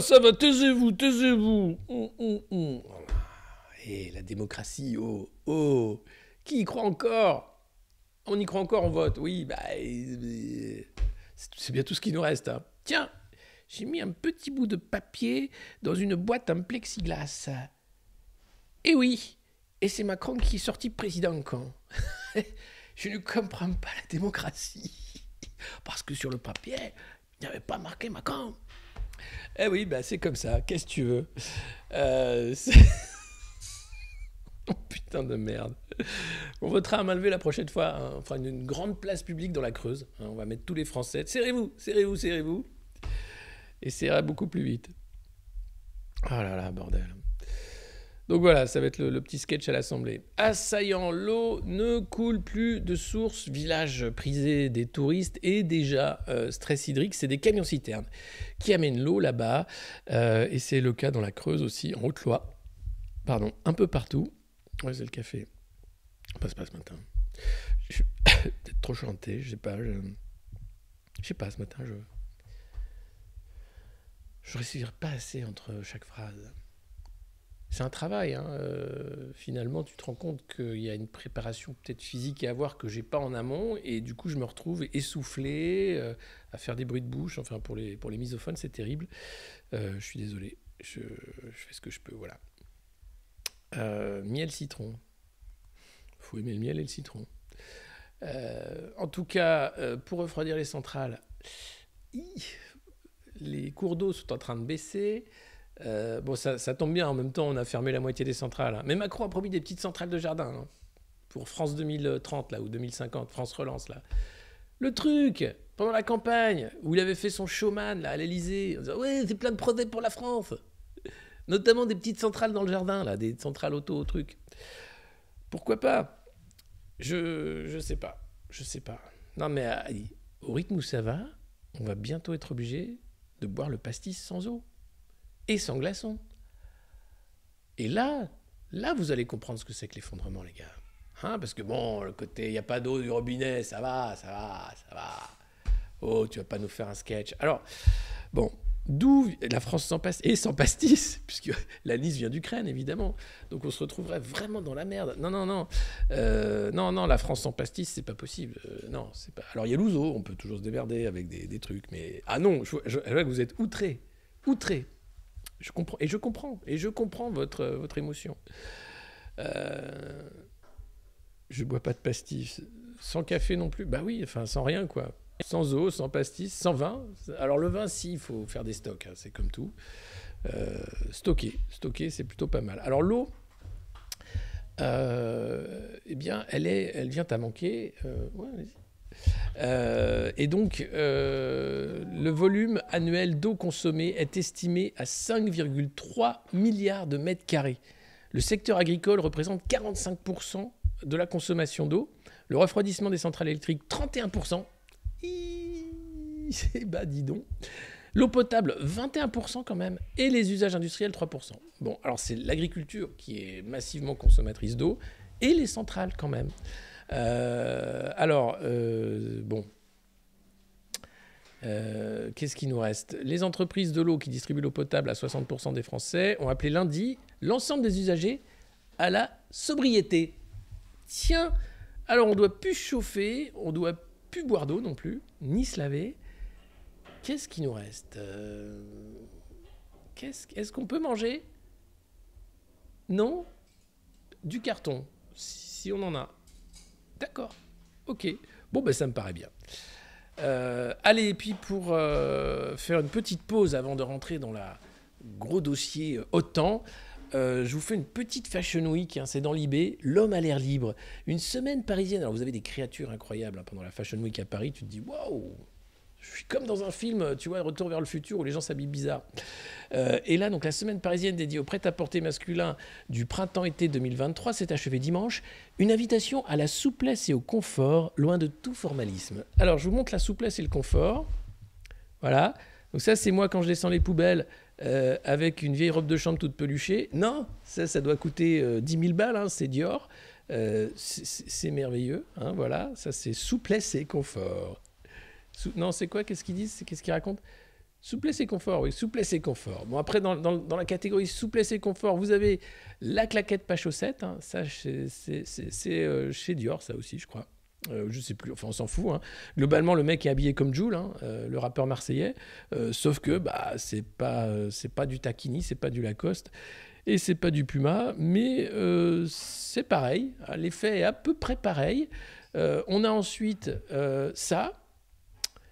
Un gros chapeau, une petite doudoune achetée chez Jiffy parce que voilà, il fait froid l'hiver pour couper du bois, un petit Bermuda Décathlon et bah deux petites. Alors là, moi, j'y serais allé carrément en mettant des méduses, hein, mais bon, visiblement, il a des petites boots encore, donc ça passe.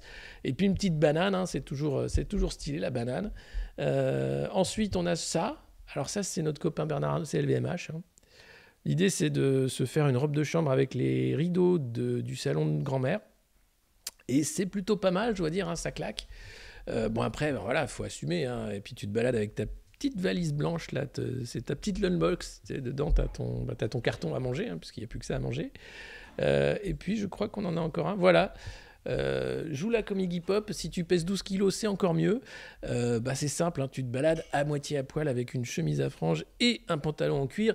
C'est Jim Morrison, Iggy Pop, enfin c'est un grand classique, hein, évidemment. Moi je suis souvent comme ça dans ma cour, c'est vrai, mais je fais pas la revue de presse comme ça, j'ai un peu de respect pour moi-même. Voilà, allez hop, au revoir. Merci, c'est ça la mode, c'est bien la mode. C'est pas du tout un truc qui bouffe du carbone pour rien, c'est pas du tout...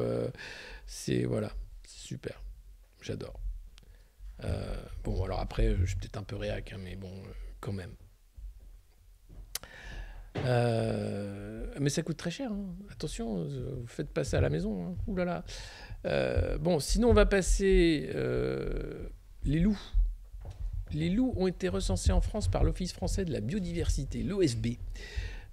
Entre 816 et 1016 loups qui sont maintenant en France dans le parc du Mercantour, un chiffre en hausse depuis une dizaine d'années. Espèce protégée en Europe qui vit sur de grandes étendues, notamment dans les régions montagneuses. Alors, du coup, pardon, j'ai encore dit du coup. Alors, à partir des derniers chiffres, les autorités fixent le nombre de loups pouvant être tués en 2022. 174 loups qui pourront être butés contre 118 initialement prévus. Ça va être la fête. On va pouvoir se faire des descentes de lit en poil de loup. C'est formidable. Et il y a Willy Schren, le patron des chasseurs, qui a lancé son plan chasse également. Alors, 2 axes principaux. La cohabitation avec les promeneurs. Non, ne tire pas, c'est un promeneur. Cohabitation. Et le prélèvement sur la viande de gibier, puisque les Français mangent de la viande de gibier, mais on en importe. Et lui, il se dirait, mais si on chasse, c'est bio, c'est naturel, et on mettrait de la viande de gibier française dans les assiettes. Alors, pan le sanglier, pan le lièvre, pan le perdreau, pan la perdrix, pan le promeneur. Non, on avait dit cohabitation. Oui, bon, bah, ça arrive. Hein. En même temps, et pourquoi le mec était déguisé Il n'était pas du tout déguisé. Il avait un gilet en plus. Ah oui, mais bon, j'ai pas vu. Des fois, il y a des sangliers, ils mettent des gilets pour se faire passer pour des promeneurs. Hein.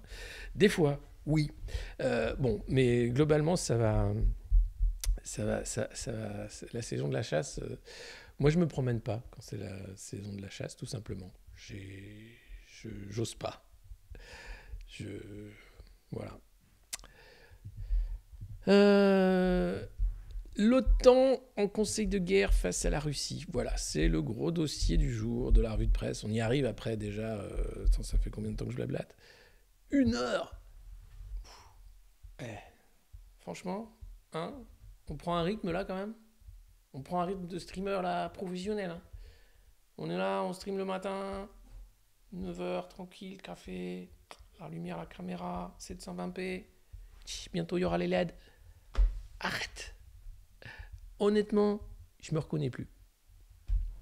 Je suis devenu un vrai streamer. Un vrai. Comme à la télé, là. Comme l'autre, là. Tu vois pas une coupure. Non, alors après, ça va peut-être vous manquer, le côté amateur, tout ça. Je sais pas. J'hésite, je me demande. Les bons vieux temps de la revue de presse. Je sais pas. Alors non, le setup est quand même bien merdique. Hein. J'ai pas encore mon ordi dédié, mais normalement, après, je vais même avoir un... T'as des petits boutons pour lancer des machins. Comment ça s'appelle ? Ceux qui streament, ils savent. Un Stream Deck. Voilà, un Stream Deck. Je sais pas comment ça va, donc je vais passer quelques semaines à essayer de jouer avec mon Stream Deck. La déco derrière, t'inquiète. C'est parce qu'on est en EHPAD là, mais bientôt il y aura la déco. Regardez, même, mais j'ai rien pour la mettre encore. J'ai même pas encore acheté le double face ou quoi, mais voilà. Ça c'est pas du néon, mais c'est presque du néon. Voilà.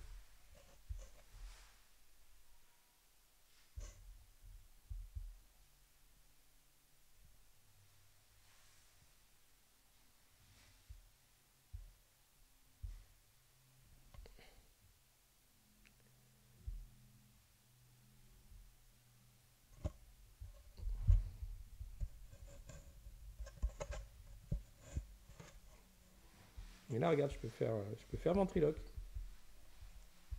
C'est parfait. C'est vraiment la classe. Donc, il y a tout ce qu'il faut. Allez, je fais un setting de ouf. Vous allez voir, c'est un truc de ma boule. Vraiment. Il y aura des LED et tout. Une piscine gonflable, évidemment. Un petit tableau blanc pour me noter les noms de tous ceux qui s'abonnent. Hein, d'ailleurs, merci à Menabrez81, 7 mois d'abonnement, merci beaucoup. Vous pouvez vous abonner comme Menabrez81, comme RoseML29, 5 mois d'abonnement, comme Loulou68790, 4 mois d'abonnement. Également, merci à Pixel Warrior, 4 mois d'abonnement avec Prime. Vous pouvez vous abonner avec Prime sur Twitch, donc n'hésitez pas. Oulma, également, 320 qui s'est abonné, 6 mois d'abonnement renouvelé. La solution est en nous, 6 mois d'abonnement, la paix est l'unique et seule solution, absolument. Tom's Loading, qui a pris un abonnement avec Prime. Dylan, qui a encore offert un abonnement communautaire. Dylan, des bisous, c'est le S. Donc n'hésitez pas à vous abonner, c'est le moment ou jamais.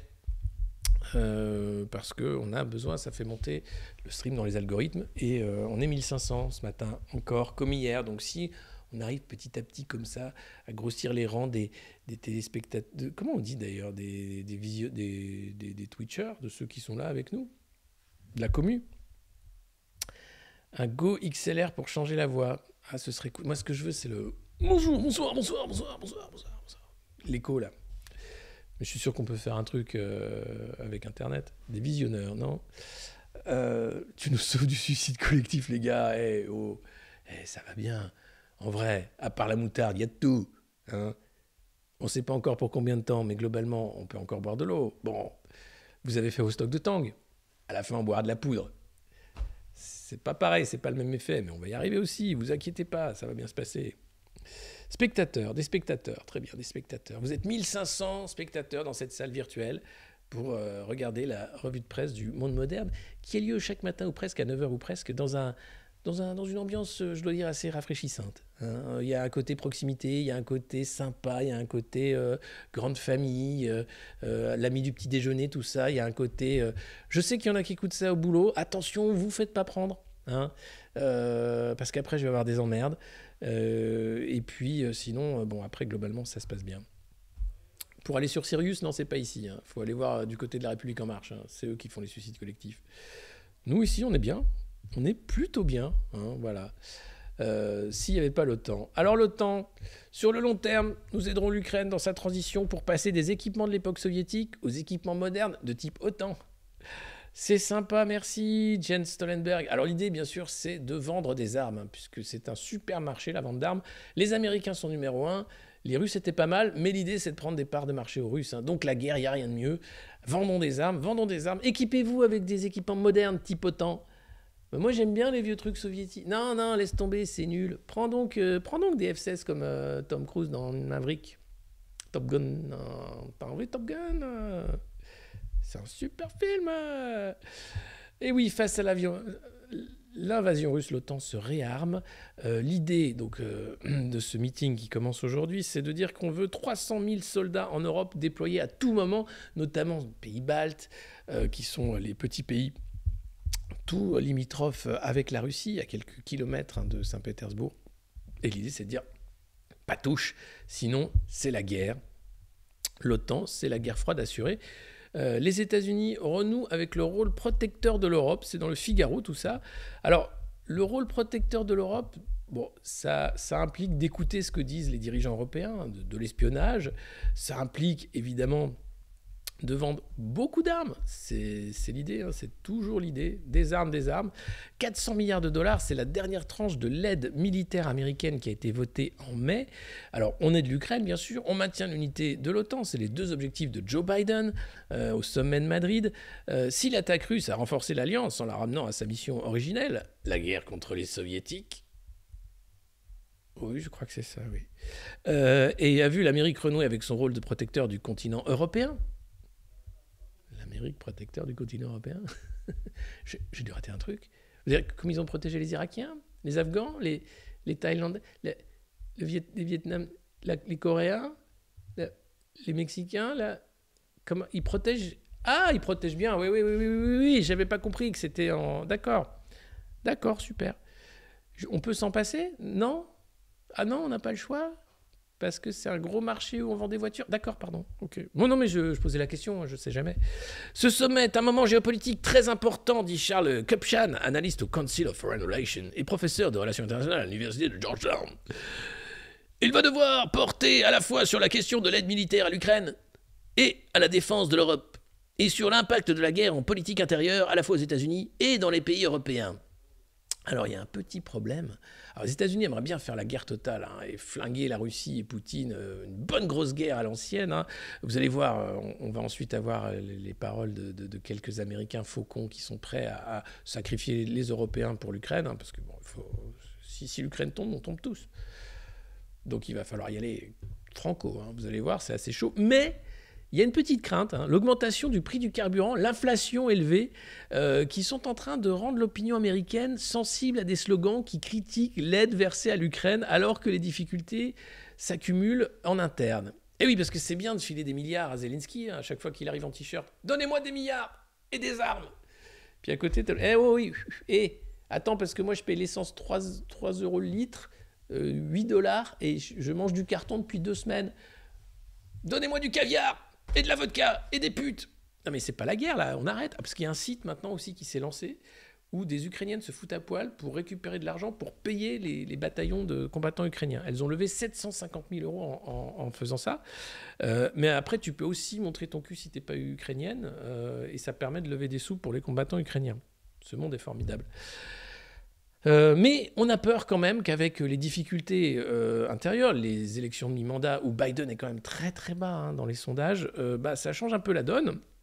Il reste à voir ce qui se passera après ces élections de mi-mandat, évidemment, en novembre prochain, et voir la force de l'aile isolationniste du Parti républicain, à savoir America First, Make America Great Again, enfin tout ce qui est issu, les héritiers du Trumpisme. Est-ce que ça va gagner ou pas? Tout dépend un peu des opérations militaires. Zelensky veut gagner du terrain avant justement l'hiver, parce qu'il sait qu'en hiver ça va être plus compliqué, et l'idée c'est d'arrêter la guerre en hiver en revenant aux frontières, pourquoi pas.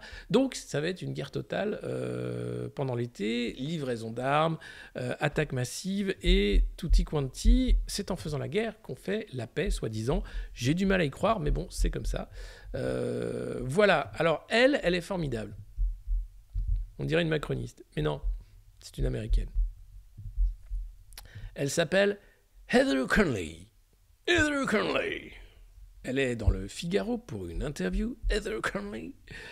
Et elle en dit des conneries, Conley. Et pas des moindres. Alors, elle est, qu'est-ce que c'est sa position? Spécialiste de la Russie, ancienne sous-secrétaire d'État adjointe pour l'Europe centrale et présidente du German Marshall Fund à Washington. Et Heather Conley, qui aime la guerre comme j'aime le chocolat, te dit tout simplement, est-ce que les hésitations allemandes vis-à-vis de l'Ukraine, est-ce qu'elles n'ont-elles pas mis à nul la relation? Est-ce que c'est pas nul? Est-ce que c'est pas dangereux que les Allemands ils veulent pas la guerre? Non, parce que l'Allemagne et Joe Biden ont les mêmes craintes des conséquences économiques de la guerre. En fait, Paris, Berlin et Washington ont des politiques relativement alignées sur le sujet. Ils soutiennent l'Ukraine, mais ne veulent pas faire les sacrifices économiques. Ils ne veulent pas provoquer la Russie et ouvrir une troisième guerre mondiale. Oh, sans déconner, on veut pas une troisième guerre mondiale? Ouh, nul. Ouh, trop nul les Européens, ils veulent pas une troisième guerre mondiale. Ouh, bouh. Non mais sérieux, Heather? T'es sérieuse, Heather? Totalement. I'm totally serious. Attends, faut que je remonte sa gueule parce qu'elle est formidable. Heather Conley, German Marshall Fund. Bon, je continue. C'est la raison pour laquelle il restreint la livraison d'armes lourdes. Ah bon? Oui, mais si on ne donne pas les moyens militaires de gagner aux Ukrainiens, la guerre va continuer longtemps. Et c'est un terrible dilemme. Ah ouais, la guerre mondiale ou la paix? Gros dilemme. J'avoue que là, perso, j'hésite. Il y en a un autre. Faut-il continuer à payer la Russie en lui achetant du gaz? La vraie question est, sommes-nous prêts, oui ou non, à payer le prix de la défense de la souveraineté de l'Ukraine? Ça dépend, c'est combien le prix? 2 bras, 2 jambes. Ah, c'est quand même élevé hein, pour la souveraineté de... je veux dire, il y a des morts, tout ça, mais quand même. Je sais pas si c'est... Je sais pas. Ouais. Donc voilà, ça c'est Heather Conley, formidable. Si l'Ukraine ne gagne pas, nous paierons 10 fois plus cher. Ou pour alors des accès chers, dis donc. Car la Russie continuera à agir de la même manière. Voilà à qui on a affaire, les amis. Alors, je dis pas que côté russe, hein, c'est pas des pacifistes, hein, non plus. Ils ont balancé une énorme bombe hier, 3 roquettes sur un centre commercial dans un district qui n'a rien à voir avec la guerre. 1000 personnes étaient à l'intérieur. On parle de 40 morts, plusieurs disparus, des dizaines de blessés. Le centre commercial a pris feu. Kiev a été aussi la cible de bombardements. Tout ça justement parce qu'il y a le sommet de l'OTAN, parce qu'il y a ces faucons qui veulent la guerre totale. Vous allez arrêter, bordel. Vous allez vous mettre autour d'une table et arrêtez maintenant. Ça suffit, les oligarques. Parce que tout ça, c'est pour de la thune, du fric, du flouze. C'est pas pour la démocratie, les valeurs, les machins. Non, non, c'est pour ce qu'il y a sous la terre, c'est pour ce qu'on peut en faire, c'est pour le gaz, c'est pour tout ce que vous voulez. Chaque fois, c'est les mêmes conneries, putain.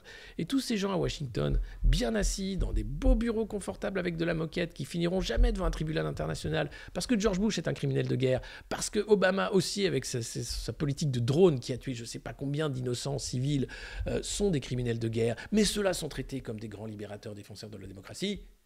Alors là, ça me fait doucement sourire. Allez, une autre fantastique femme d'amour, hein, et plein d'amour, c'est Liz Truss. Alors Liz Truss, c'est pas l'accent américain, it's more the British accent, if you may. She's the Minister of Defense for the UK government. And what she said, Liz Truss, is that the best thing we can do to give Ukrainians all they need in terms of formation, non, on dit pas formation, training and weapons, so that they can defeat Russia. Alors oui, voilà, il faut donner plein d'armes aux Ukrainiens pour qu'ils puissent vite gagner la guerre contre les Russes. La question, c'est que, bon, est-ce qu'ils peuvent gagner ? Et alors, la pensée magique, c'est formidable avec Liz Truss, c'est qu'elle t'explique que plutôt certains problèmes relatifs au coût de la vie qui ont émergé à cause de cette guerre seront résolus. Voilà, il n'y a aucune raison de tergiverser à ce stade. À part le fait qu'on n'a plus de gaz, que ça va être une guerre mondiale et que tout va bien. Les mecs nous emmènent doucement à une guerre mondiale. Voilà. Parce que derrière, vous avez aussi la Lituanie qui est en train de bloquer un accès à l'enclave russe. Enfin, tout est là pour que la mécanique d'une guerre mondiale se mette en place. Ils sont tous prêts. De toute façon, ils s'en foutent, ils resteront dans des bunkers, ils vont regarder les pauvres crever dans d'horribles souffrances, et puis ça permettra de cacher l'effondrement financier international. C'est souvent la même chose. Alors je pensais qu'en 21e siècle, on ne tomberait pas dans le panneau, on ne ferait pas ce genre de conneries, mais malheureusement, j'ai l'impression quand même que c'est déjà écrit sur la table, hein. Une bonne guerre. Yes. Comment vous dites ? Une bonne guerre. Ah non, c'est super ça. Ben nous, on a une super armée, on a 5 sous-marins nucléaires, on a plein de militaires, la Force Barkhane, tout ça, on est prêt à faire la guerre. Ouais. Et puis je me vois bien en t-shirt, moi, dans le PC Jupiter. Comment ça, on met pas de t... Oh, bon, ça fait ce que je veux. Hein. Voilà, donc c'est formidable. Non, vous nous faites chier, en fait. Vous allez vous foutre à poil dans la boue et vous battre entre vous, hein, tas de cons, et nous laisser tranquilles. Les gens veulent la paix.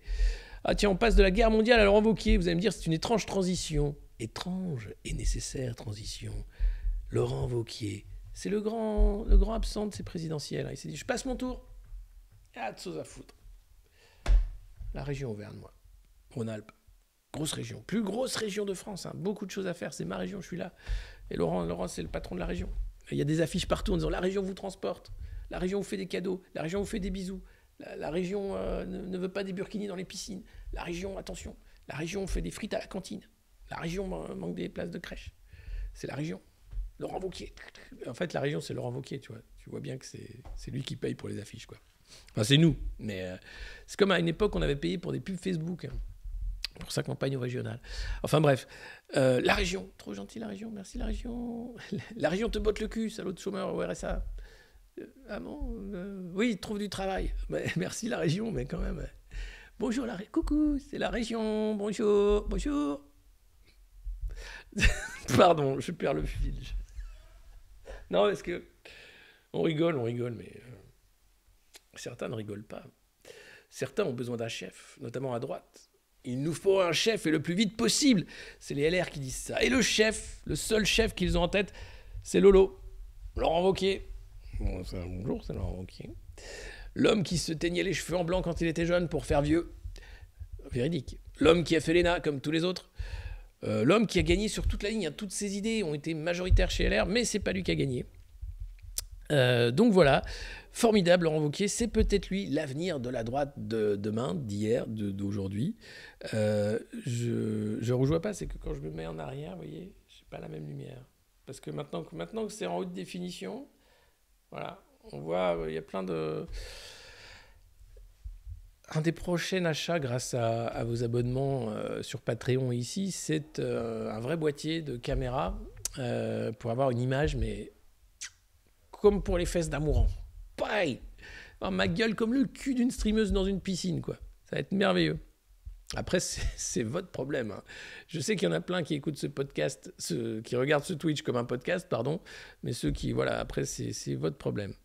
Avec la résolution, tu as l'air mieux coiffé. Oui, aussi. Enfin, vous verrez. Mais voilà. On se souvient d'un hot tub le samedi soir. Oui, il y a ceux qui l'ont vu et ceux qui ne l'ont pas vu. Parce qu'on vous avait promis, si vous étiez plus de 1000 chaque jour, de faire un jacuzzi avec Antoine, et on l'a fait. Il y a ceux qui l'ont vu. C'était à minuit, je crois. Je sais plus, on était complètement ourlés. Et puis il y a ceux qui ne l'ont pas vu. Voilà. Et maintenant, si vous êtes plus de 2000 par jour, pendant plus d'une semaine, on fera également un nouveau challenge, mais je ne vous dis pas lequel. Voilà. J'y étais ce soir-là, c'était rose. Voilà, il y a ceux qui étaient là. Levez la main, ceux qui étaient là. Il n'y a pas eu de rediff. C'est resté 24 heures en ligne, c'est tout. Voilà. Bravo, il y avait un paquet de monde, en fait, qui nous a vus. Putain. Aïe, aïe, aïe, aïe, aïe. Ah, il y a ceux qui pleurent, qui ne l'ont pas vu.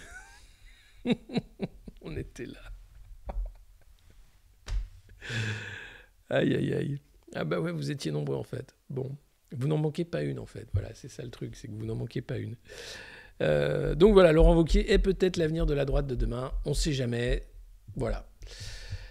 Sinon, alors là, on va bien se marrer. Vous vous rappelez le Stade de France, les supporters anglais les supporters anglais, ils étaient 40 000 sans billets avec des matraques à attaquer nos forces de l'ordre. Mais Gérald, tu racontes n'importe quoi. Non, c'est le préfet allemand qui m'a dit ça. Bah, dis donc, mais le préfet allemand raconte n'importe quoi. Oh, écoutez, je me suis appuyé sur le report des différentes forces de police en présence. Ah, et puis les caméras de vidéosurveillance qui ont été effacées aussi. Mauvais esprit. Ça, c'est mauvais esprit, ça. Oh là là là là. Donc, à la question, depuis ces dernières semaines, êtes-vous plutôt confiant ou moins confiant concernant la capacité du gouvernement à assurer la sécurité de la Coupe du Monde de rugby en 2023 et des Jeux Olympiques de Paris en 2024 ? Alors, vous êtes 6 Français sur 10, hein, selon le dernier sondage du Figaro, à être plutôt moins confiants sur la sécurité. Mais ça va permettre de mettre plein de caméras de vidéosurveillance et de détection techno-visuelle des visages et tout. On va rentrer dans Minority Report très très vite avec des drones, puisque la question d'après, dans ce sondage formidable, c'est est-ce que vous seriez favorable à ce que des agents de sécurité privés assermentés puissent assurer la sécurité des plages à l'aide de drones ? Et vous êtes 66% favorable. La fabrique du consentement. C'est des questions à la con dans des sondages à la con pour que, bah oui, moi je suis d'accord que des mecs en privé s'amusent avec des drones pour mater les ins des touristes sur les plages. Super idée. Mais bordel de merde. Vous allez arrêter avec votre société de la technosurveillance de merde. Je n'en peux plus, en fait, de ce monde de merde qu'ils nous construisent jour après jour, avec les drones, avec la technosurveillance, la petite puce, il n'est pas tout, le QR code. Il est montré le QR code. Il peut manger son plat de pâtes. Fils de pute. Janvier, j'en veux pas du QR code. J'en veux pas. J'en veux pas de ces sociétés de merde. Et je crois qu'on est nombreux à pas en vouloir. Donc il va falloir, si vous voyez des drones cet été en train de mater les seins des plagistes, ou les burkinis, putain, burkini,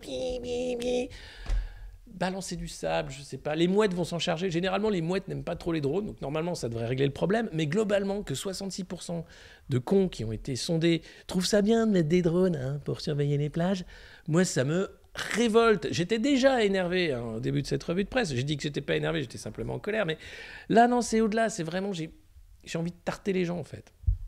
J'ai vraiment envie de foutre des baffes. Tu veux vraiment un drone qui est sur la plage ? Oh, bah on est bien là, hein ?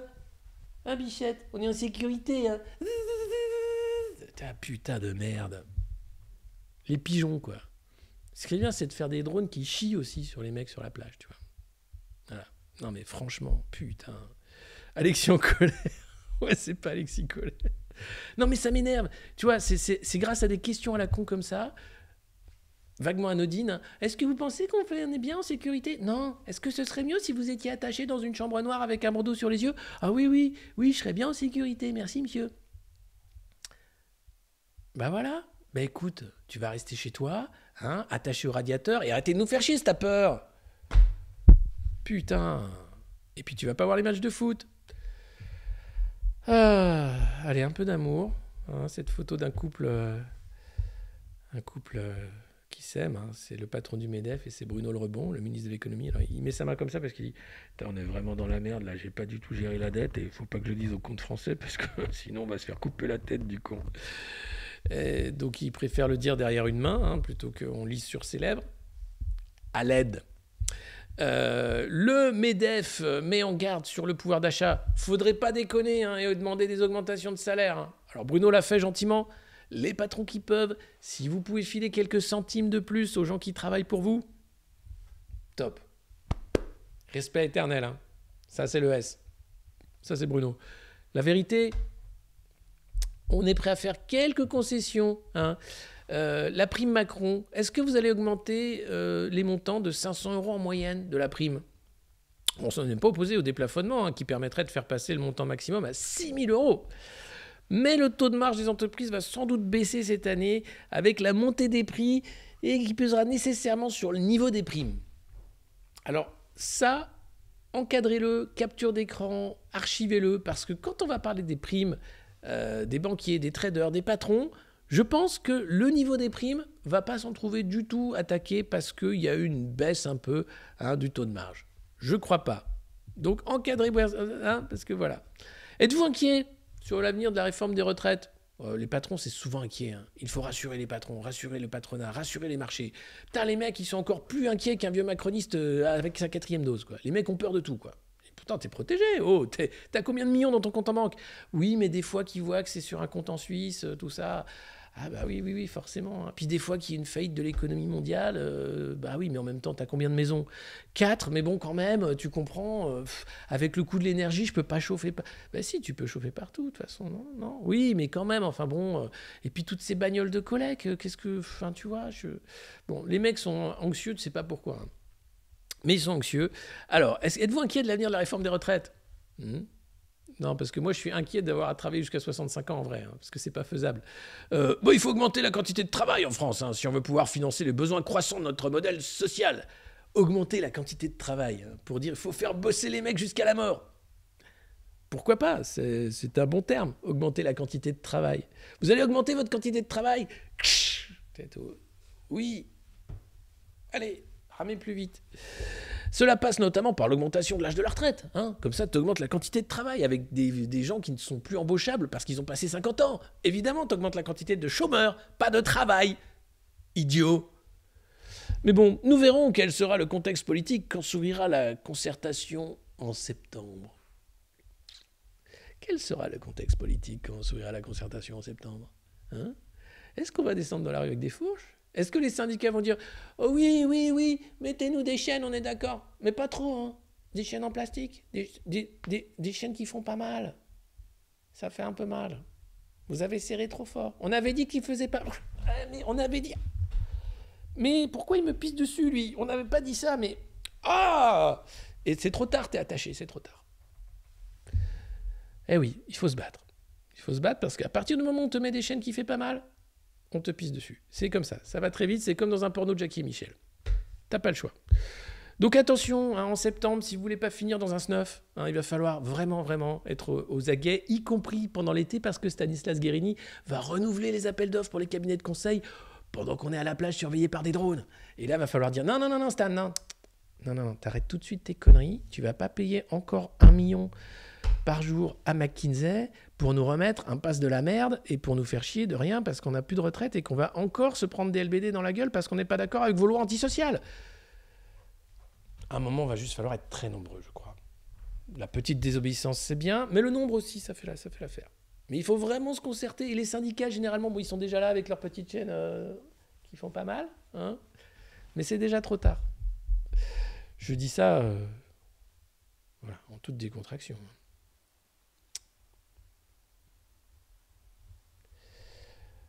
Si jamais ils nous foutent un pass, parce qu'ils savent très bien que les gens vont descendre dans la rue pour les retraites, tout le monde descend dans la rue, on est d'accord. Hein, ouais. Non, c'est juste, je m'en assure. Non, alors la prime Macron l'a fait.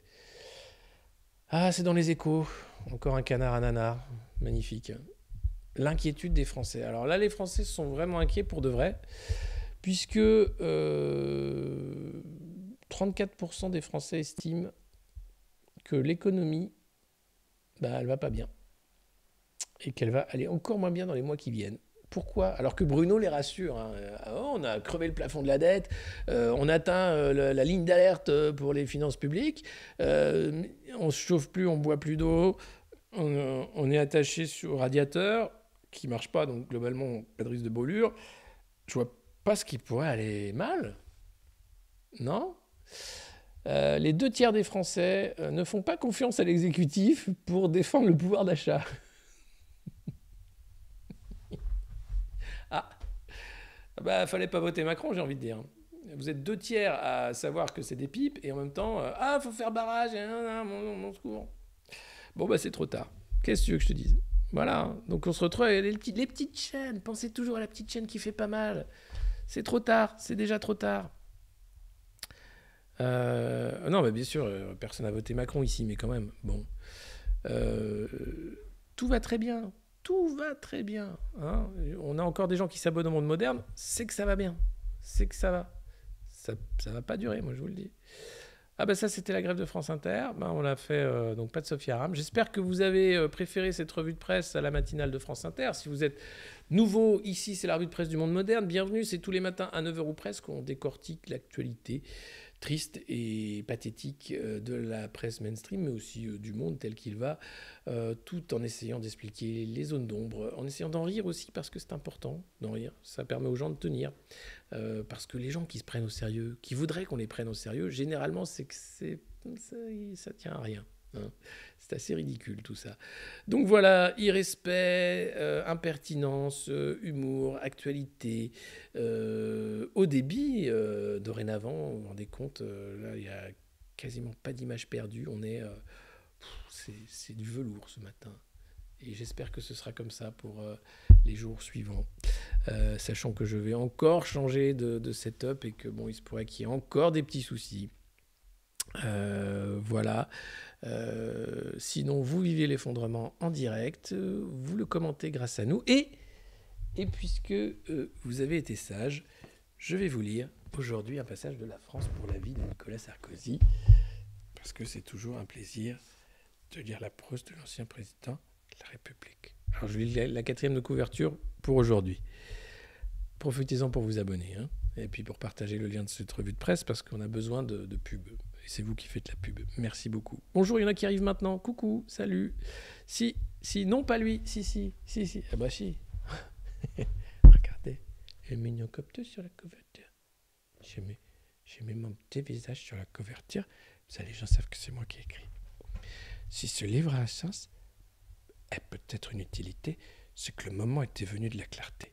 J'ai voulu faire cet effort d'aller chercher au fond de moi ma vérité sur mes erreurs comme sur mes réussites. Je veux vous dire, sans façon, sans artifice, ce que j'ai vraiment fait. Ce en quoi je crois pour l'avenir, le seul verdict qui m'apportera vraiment sera le vôtre. Je suis des lecteurs de tout horizon politique que je cherche moins à séduire qu'à inciter à comprendre la complexité des situations et l'enchaînement des événements. Je connais la terrible crise de confiance que suscite la politique et les politiques. Je ne veux pas en aucun cas m'exonérer de ma part de responsabilité personnelle dans cette situation.